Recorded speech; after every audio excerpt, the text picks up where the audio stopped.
All right, so I am Jay Taylor. I'm here with President and CEO of the Maricopa Economic Development Alliance, Christian Price, former mayor of Maricopa. Christian, thank you for taking some time with us. Pleasure. Let's start off with this one. Why did you make this move? Well, I think, you know, when the position was offered to me, it was very much of how can you continue to help Maricopa, which is exactly what I was looking at when I was, looking at my future going, well, the time as mayor is ending at some point here in the next couple of years. I wasn't planning on rerunning. And so I was looking to say, hey, if I make a jump, I want to do something that I can continue to utilize the relationships that I've spent the last 10.5 years building on behalf of the city, and now move that needle forward, so to speak, on how do I continue to help the city. And really, economic development is the ultimate team playing game. And so bringing all these people together that I've worked with over the years, and then taking that and broadening it. So I still do transportation because that's key to economic development. I still do good policy, so at the legislature and in our own city and other places, while I don't make the policy, I help influence it from a business standpoint, and then certainly as representing the businesses. And then ultimately, I live here in the city. I want to see more business and headquarters and manufacturing and industry locate here. And when that opportunity presented itself, I couldn't say no. We were talking a little bit earlier about who some of those players are and people on your board. Right. And you mentioned the team game. Tell us who some of those folks are and how working with them will make the agency work better. Absolutely. So MEDA is a public-private partnership, and its job is to do economic development for the city of Maricopa and the region. But we're the tip of the spear. We don't do the whole process. We do most of the process. We fill that pipeline. We work very, very closely with the city of Maricopa. They help us close the deals. And so our job is to kind of prep everything and bring that stuff together. And so from a board perspective, we cannot do it if we don't have the players at the table. And so think about it. Most people think there's a piece of land, something should just happen there. Well, if you're about to buy that land, you're going to be thinking to yourself, wait a second, shouldn't I have water? Shouldn't I have electricity or sewer or power? Those are all things that you have to do to operate a business. Now, if you're an industry and you're going to be making microchips there, you really have to have power and water and all those things, right? And so, it's not so simple as just running a wire and then suddenly there's a business there. If you need 20 megawatts of power, well, then you better be consulting with ED3 to make sure they can provide it, or that business is never going to locate there. So we have to have these players on the board. So we have the educational components from MUSD and CAC to all of the utilities in here, from Southwest Gas to Global Water to ED3, Orbitel. All of these are players at the table in this city that make these things happen. Okay. You signed a new MEDA signed a new contract with the city. Yep. For the city to fund MEDA. It's a pretty hefty budget, as I understand. Sure. Tell me what that commitment by the city means to its commitment to economic development and its priorities. So I think the first thing to explain is that, people think that because we're a nonprofit organization as a public-private partnership, that we are somehow getting something that nobody else is getting. And that's just not the case. By contract, we have deliverables that we have to perform in order to achieve the ability for it to be paid, right? That's the first thing.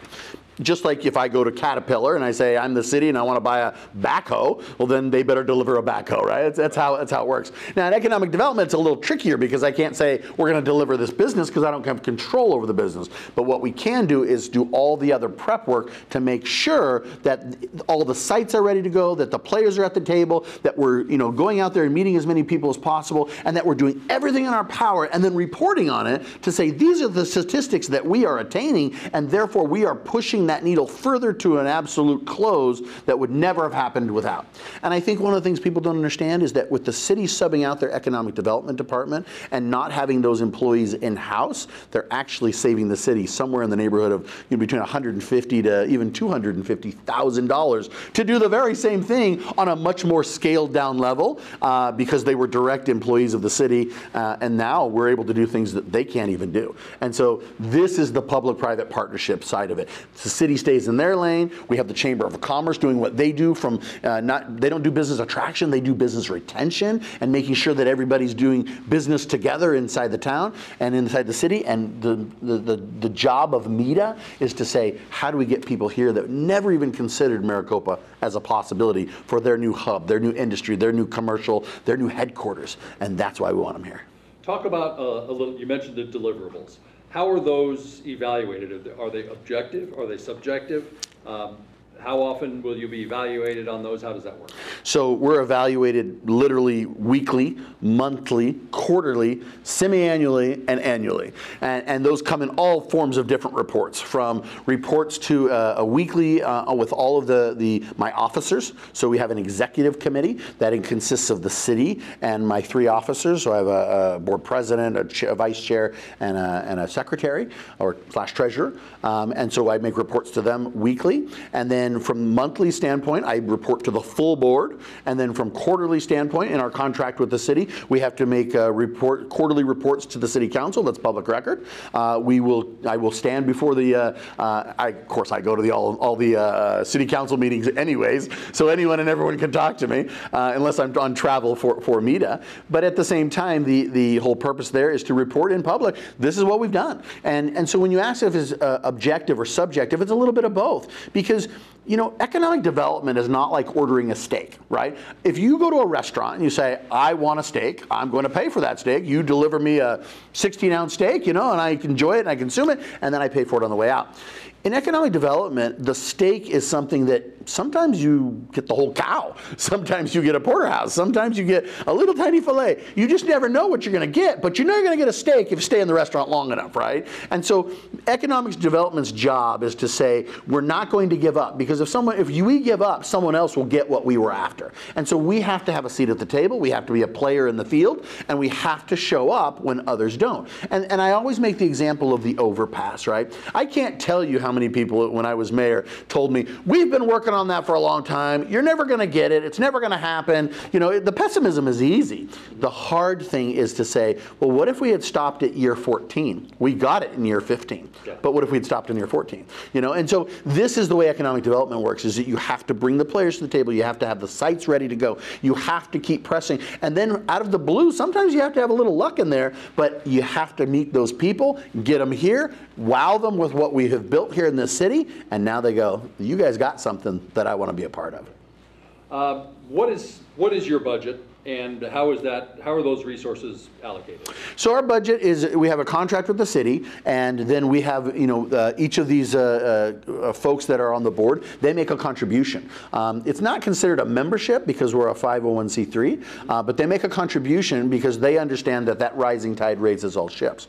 And so our budget's about $825,000, but again, that's including private sector contributions outside of what the city contracts with us. What portion of that is from the city? So the city is $700,000. Yep, that was done at the council meeting and part of the overall budget. Now again, that is it's savings from the internal portion of what the 3 city employees would have cost, and it's also a savings in the fact that the city is very limited. They don't have the ability to bring a site selector to the site. Well, we all know that the cost of doing business is things that cities can't do, right? Because of laws with gift clauses and things that they just simply, it's considered wrong to bring somebody here and put them up in a hotel from a city's perspective, right? Well, CEOs of companies do this all the time with other CEOs so that they can attract them to do business with them, right? So we can do that.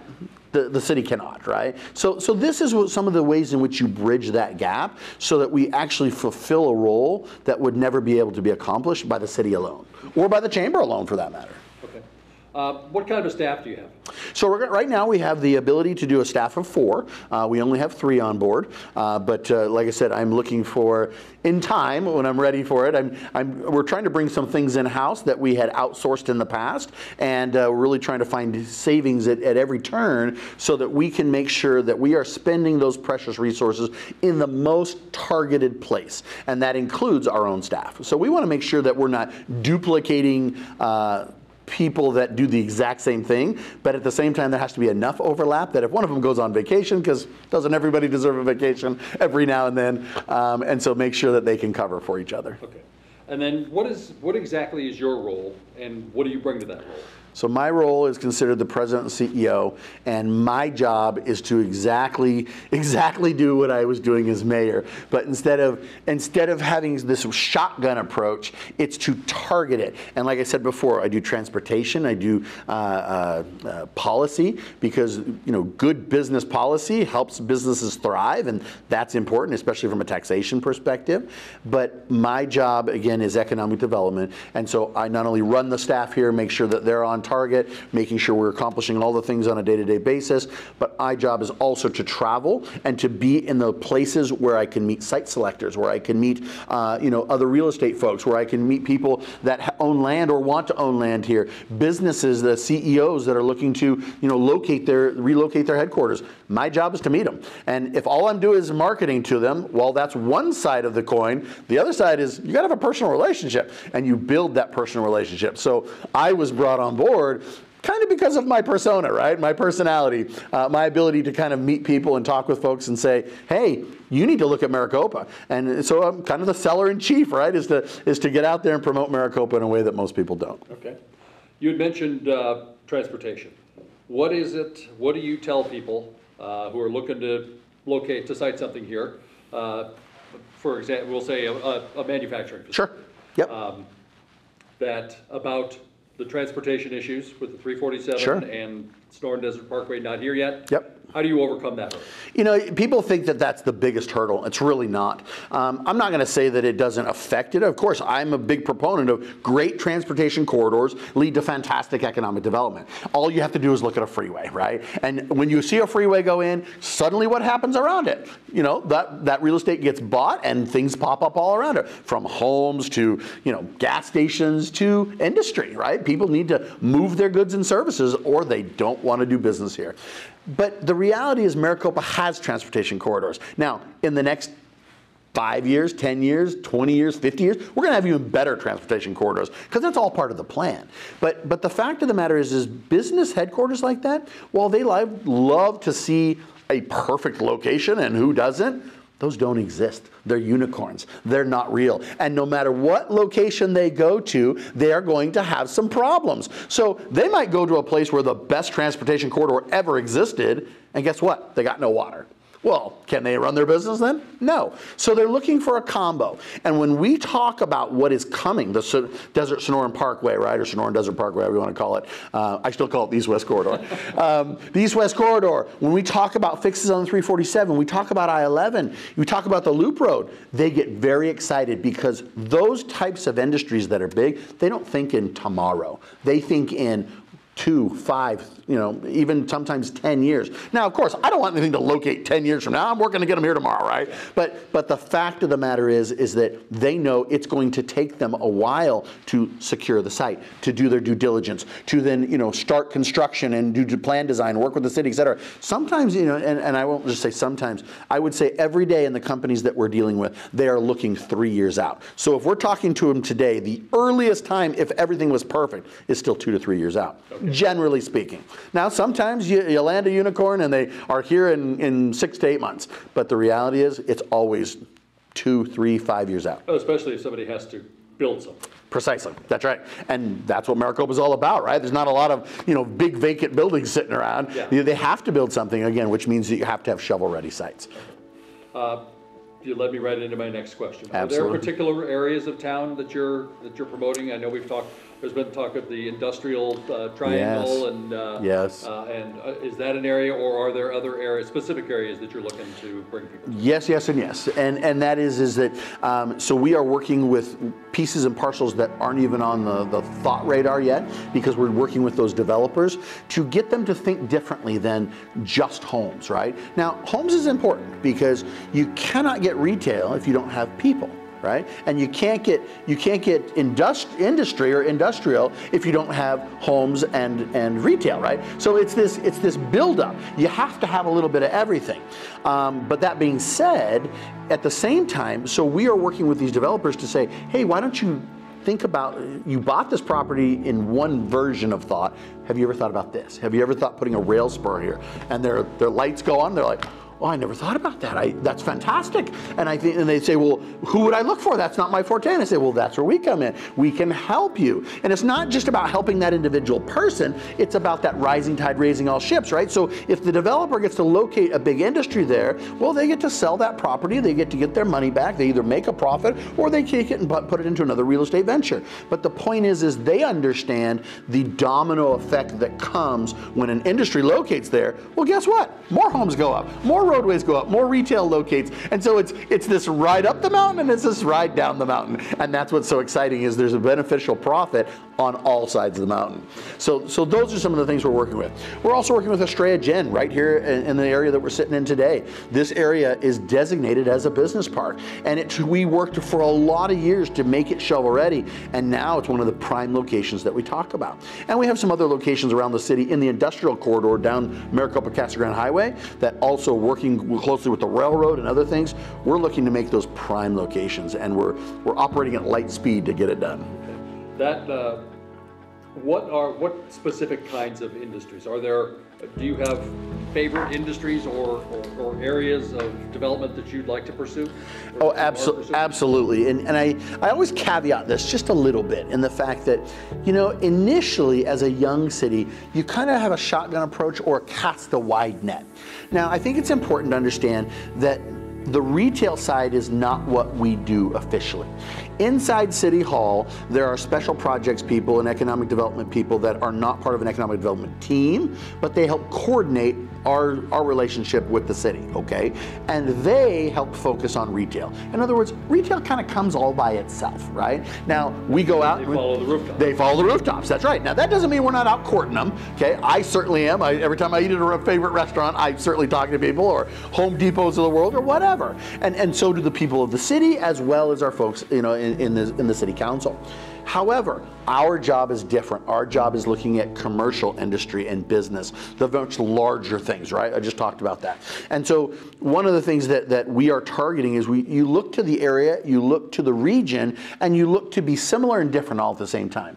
Maricopa does not have to be Glendale, right? I don't think we should be Glendale. I think we should be Maricopa. But I think Maricopa also subscribes to the greater Phoenix area when we say, wait a second, isn't semiconductor a really big business or a big industry? Yeah, and most people don't think about think chips. Think your computer, think your telephone or your car, right? Or your television. All of those use chips, and those chips are produced by Intel and a brand new little company called TSMC. And TSMC is one of the largest chip makers in the entire world, located out of Taiwan and locating in North Phoenix. With two major semiconductor companies here that make chips, do you know how many hundreds of subsequent feeder companies that either deal with a piece of the process in which the chip is made, or that they do some of the environmental for it, right? The capturing of the chemicals and the cleaning of the things to make sure that it stays bio-friendly. All of those things, and thousands more that you've never even thought of, all need to be somewhere near those locations. And people think, well, okay, why would they come to Maricopa over Chandler? Well, Chandler has 6% left of its entire landmass before they're completely filled. 6! And that means they have to go vertical. And vertical's very expensive. So, where's the next best jumping off point? Oh, Maricopa. Who has one of the highest post-secondary education of any mass population in the entire state? Oh, Maricopa. You know, who has land? Maricopa. You see where I'm going with this? The point is that we are primed and ready. We just need to bring the things that we're weak in, such as shovel-ready sites, and get those ready, because these companies are coming. And of course we're going to do our best to pick and choose which ones we want. We don't want every single company that comes along. In fact, I get leads every day where I see people say, if you want to participate to try and land this, you know, you need to submit this proposal. And some of them just don't fit us. They don't fit our population, they don't fit our land mass, they don't fit our water usage, whatever the case is. And we have to tell them no, thanks, but no thanks.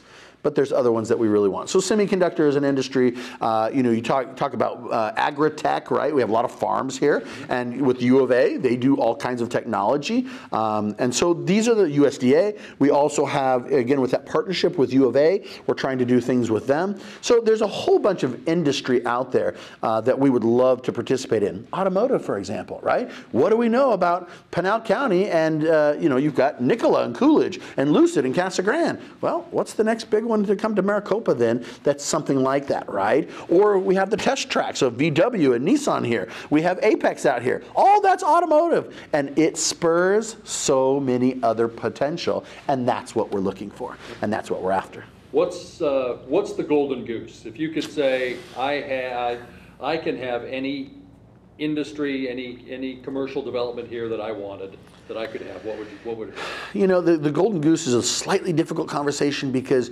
everybody looks at how gorgeous it is. But that goose lays a really big egg. And let's say it's not an egg that's coming out, okay, but something else. And so there's a byproduct that comes with some of that. And I remember having this conversation at GPEC, the Greater Phoenix Economic Council, to which we, the city of Maricopa and MEDA, are a part of. And in that process, while working with GPEC and ACA, we were in competition for Tesla, okay? Everybody remembers that big nationwide search by which, Tesla was going to, and Musk was looking for the next best headquarters, and everybody was giving away the farm. And I remember two things occurring at that meeting after Tesla announced where they were going. First off, there was an overwhelming sense of why didn't we win it? Darn it, we should have gotten it. And I have to say that the mayor of Gilbert at that time said something that I'll never forget. She said, I too would love a Tesla here.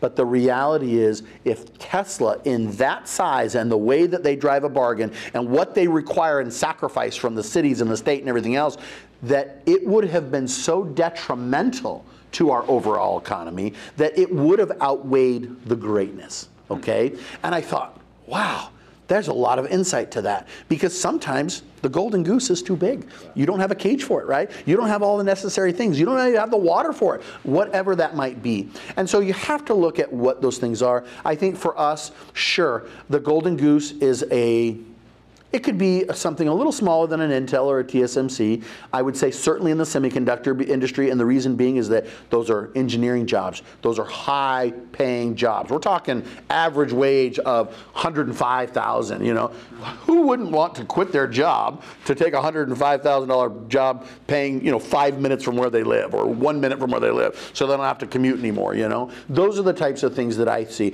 Aerospace, automotive, those are the golden goose for us. Now, the day will come when we are prepped and ready with more infrastructure, more roadways, more access points, more water, more whatever. I know people are going to criticize me right there. We're going to get more water. Well, that's something the state is working on. That's something that we as a locality are working on. How do we get more water here? And so that day will come, be it via technology or purchase or transportation or something of that water. And when it does, it will allow us to get bigger and bigger golden geese.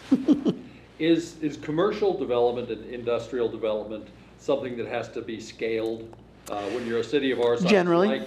Like the retail following rooftops?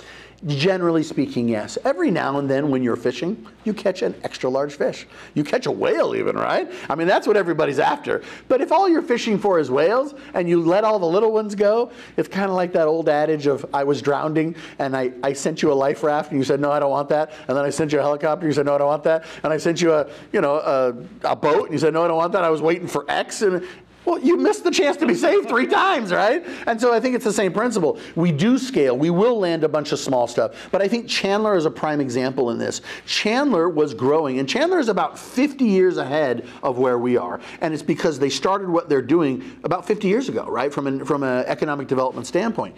But Chandler didn't become Chandler until they landed Intel. So what did they do? They started putting all of these pieces together. The semiconductor industry started locating there. And then all of a sudden this school of fish existed and the whale came swimming through, right? And said, I want to go right there. So it is a scalable model, but it's not to say that they just, you look at Intel now and think, well, maybe Intel should have located there today, right? Instead of way back when, 25 years ago now. Yeah, but there's a balance here, right? You don't want to be the last one on the block to show up. You want to be not the first one on the block to show up. And I think Maricopa has to understand that it's on that first side. Just look at our hotel, right? It's the first one to locate in Maricopa. And I always said, when the first one locates, there will be more on its cusp. That is right now occurring. And with the surf park going in, there's going to be several hotels over here. These things happen. So again, the school of fish has to be built. And then as it builds, the whale comes along. And that golden goose or that whale might be any number of things. And so it will be a sizable thing for us. But again, it may or may not be the size of Endell or TSMC. Okay. There's been a lot of talk about apartments in town. Mm-hmm. Some people like them, some people don't. There's, I think, some misperceptions out there about what they bring in terms of crime and Absolutely. But tell me, is that something that you will be involved in at all? No. Will you be? Nope. No. But MEDA has no authority or say of approval of apartments. Again, those are home developers that want to utilize their land in that fashion. They go to the city and the city council. Okay. Yep. So I think there was some confusion. I had read some posts on Facebook about how when I was still mayor and I'd accepted this job and that somehow there was some crossover there. The reality is they're totally separate things. Like I said, our job is industry, commerce, commercial business. It's not the commercial business of some developer working with a professional apartment. That's out of MEDA's purview. Okay. Tell me a little bit about the Sonoran Desert Parkway. We talked about 347. Yep. And the 347. Is there any kind of a timeline out there? I know we've got Prop 469 coming up in Correct. November, which will largely determine the fate of both of those Sure. Projects. Correct. Give me a bit of an update on that and how those are impacting you. Absolutely. So again, we talked a little bit about the impact. Directly, there's not. But one of the things that people like to see, and in fact, I just received a fantastic piece of advice. I wouldn't call it criticism, I say advice. They suggested that depending on the person requesting information is from us on a proposal for a given company, but to put something in there talking about if in case they have heard that, oh, this is so terrible, this is bad, to talk about the potential of what is being worked on and the potential timeline. And so while we can't give a definitive, because I never know when ADOT's going to get around to doing something, I know that I also have built a lot of relationships at ADOT, and thus I keep going on the city's behalf and the people that live here's behalf to keep pushing for that, that fixes. But again, sometimes you suffer setbacks. The governor just vetoed the bill that would have allowed the continuation of Prop 400. Personally, as a transportation guy and as an economic development person, I think it's very short-sighted, and I think that's what the people are for. The people should decide that. The fact that Maricopa County even has to do that is asinine. But it does affect us because guess what? The northern portion of 347 and therefore $92 million of that fix is in that proposition. So now we have to wait for that to go back on the ballot. But again, we can do our part. And our part is, yes, to get it done. And so again, back to the criticism or the wrong word, back to the advice is we should put a piece together talking about the freeways that are coming. East-West Corridor, Desert Sonoran Parkway, 347, the Loop, potential I-11. And the very fact that those are even planned is something that developers look at and go, perfect, that's what I needed to know. They don't expect it to be here today. They expect it to be coming. Because look, you also got to know, these guys are real estate investors too. Not only are they building a massive plant that might produce 25,000 jobs at $100,000 a piece, they also realize that, guess what? As the land that they bought for $1 a square foot goes up in value because of what they bring and all the other businesses that locate near, now their land is worth $30 a square foot or $100 a square foot.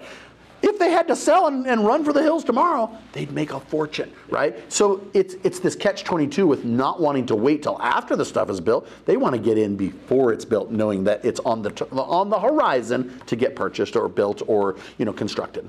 Okay.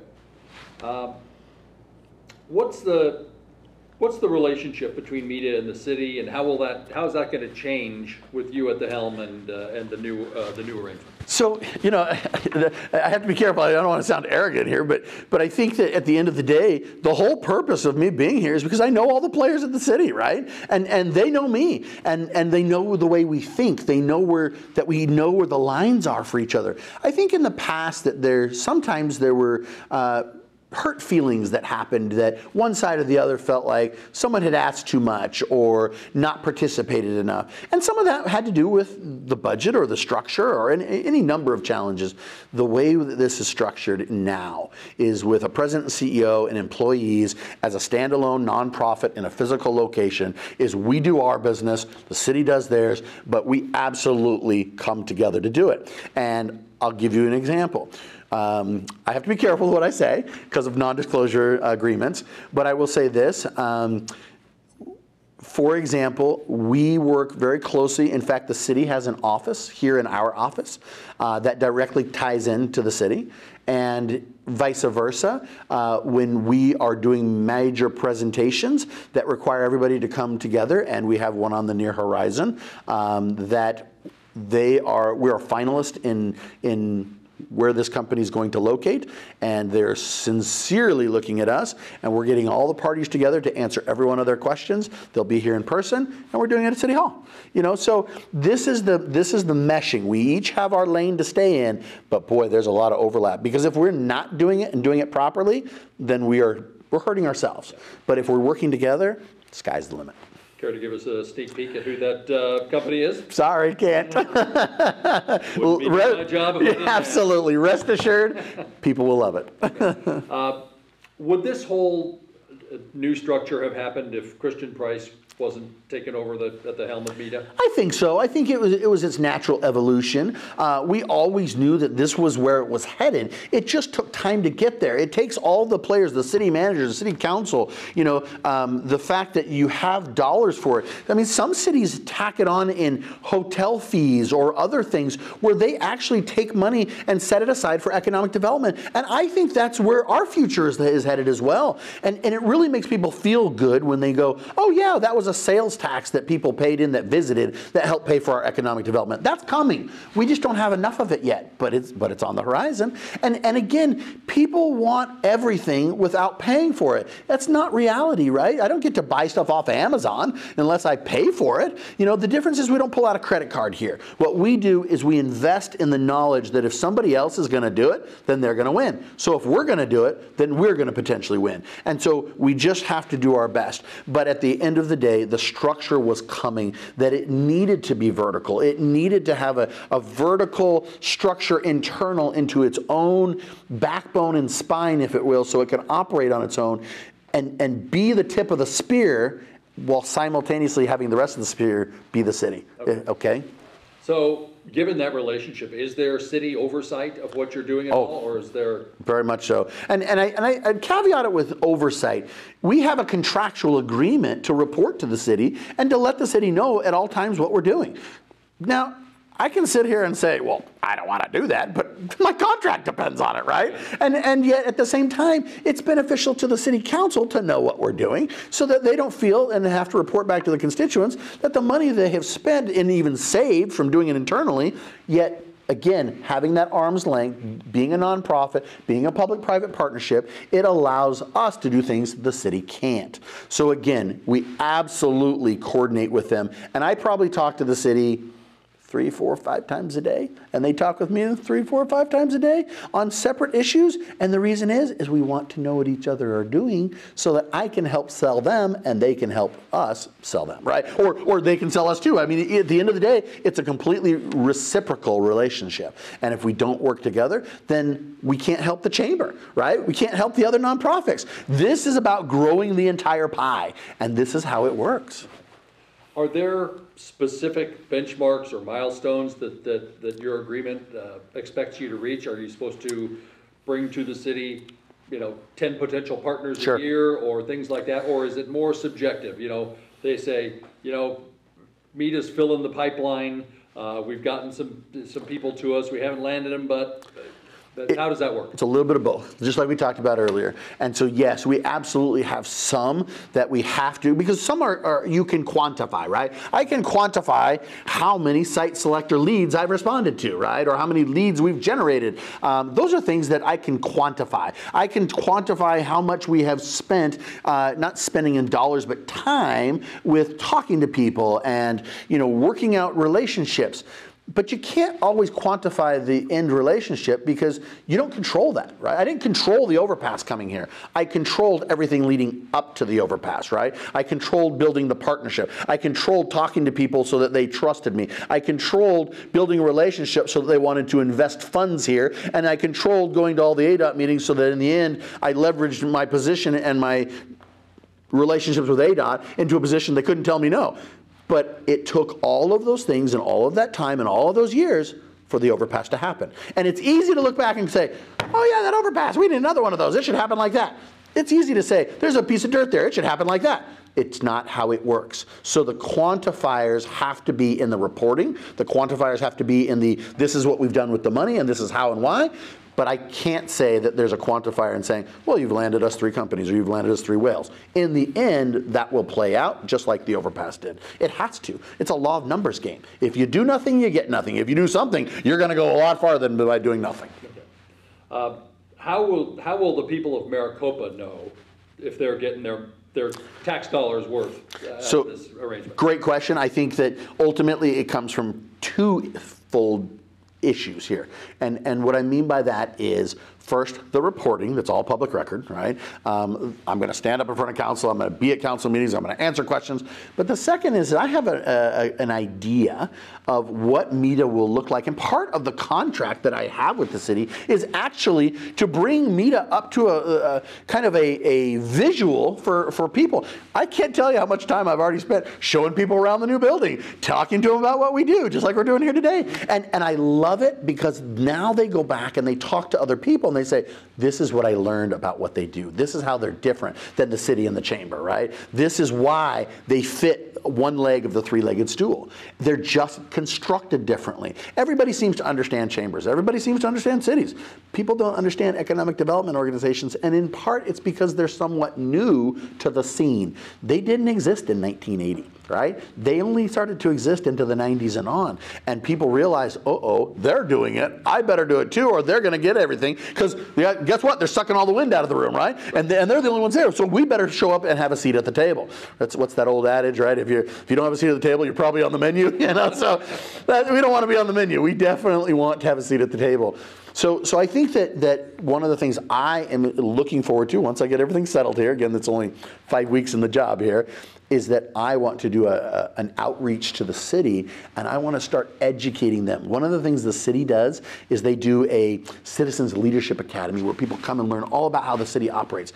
I want to do the same for Economic Development 101 and have people come into MEDA, and I will teach them an hour session in a night for 4 or 5 weeks, and walk them through, this is how it works, this is what transpires, have different speakers come in and let people go, holy cow, I had no idea what goes into this. This is a ton of work. And I want them to now go out and be the army of good information to people to say, this is what MEDA really does. This is why this is beneficial to me and to my tax dollar and to my future kid who's coming along and growing up here and might come back and live here someday. That's what I want to accomplish. What, kind of along those lines, what would you like people to know about MEDA and how it works and how it benefits? So I think one of the things, yeah, I think that one of the things I want them to know is that we are a public-private partnership, and this is an example of a success story. Is that we were born with the idea we'd get here someday. But it's a rough road sometimes, and you don't always have the resources, and you don't have the people that want to do it. I mean, this was all done by volunteers for a very long time, and it was very limited as to what it could accomplish, right? Because what do we know about volunteer organizations? They got real jobs. They have things they got to do, and they can't spend all their time giving it away to someone else. And they become successful, and then they go become homeless or starving to death or whatever.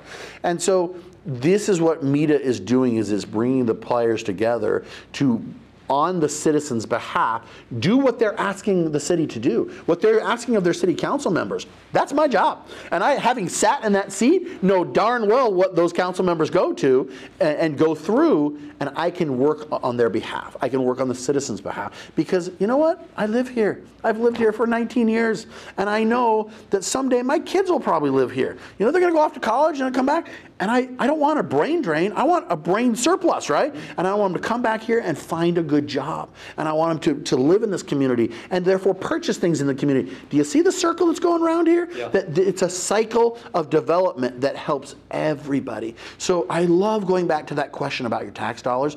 This is what I did every single day at the city. As a financial advisor by trade, this is who I am. I think about how precious those resources are and how every one of those dollars spent better be used in the efforts of furthering the betterment of this community and the people that live here. And it doesn't happen overnight, but it does happen, and it happens with sustained, long-term efforts given in building relationships.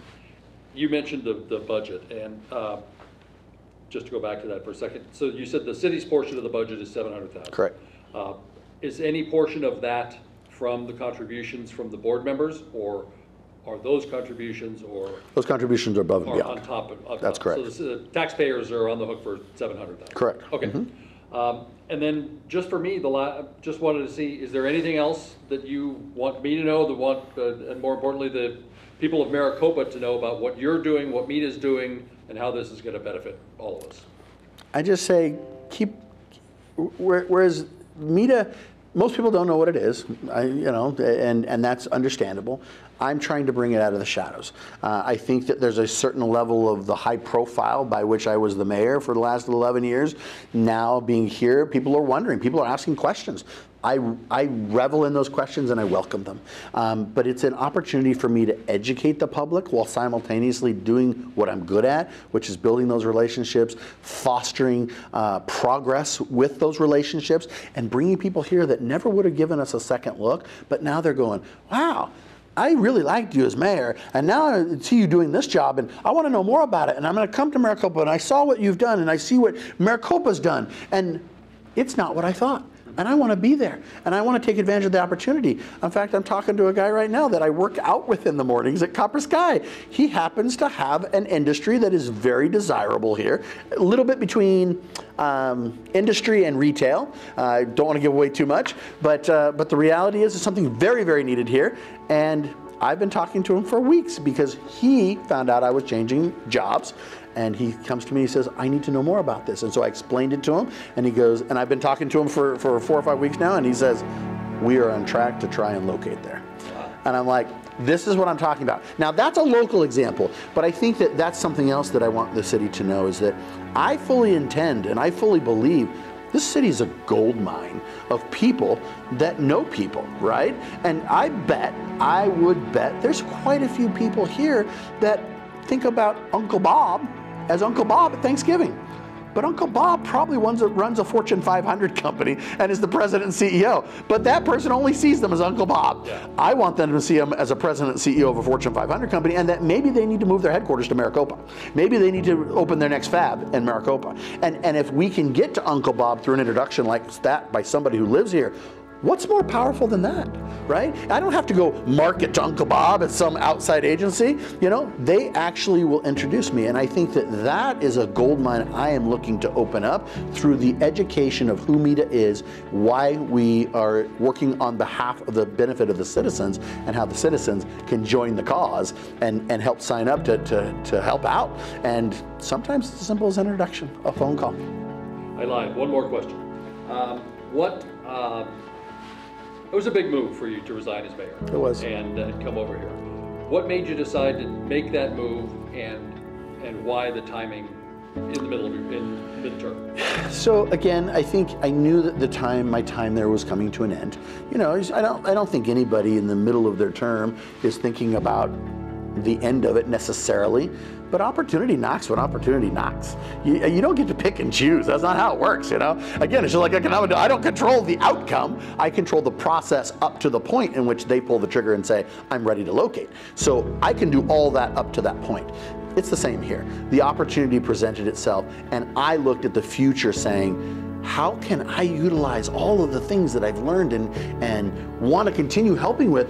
That's what I was lamenting, is leaving the position and not being able to help the city anymore. I don't want to get in anyone's way by any means, but if you can give me a, I don't want to say give me, if I can help in a given way, that I have dedicated 11 years of my life in quote unquote my productive earning years, right, as a financial advisor, basically sacrificing my income and my family and all the things to work for nearly for free as mayor, and I can continue to do that now, and I can do it in a fashion that takes that level I've built and now builds upon it into kind of rocketing Maricopa into the stratosphere from a private sector side. Why would I say no to that? Now, it doesn't make any sense. And so when I went through the pros and cons, my wife and I, it made sense. It made sense. Great. Thanks, Christian. Thank you. Appreciate your time. Appreciate it.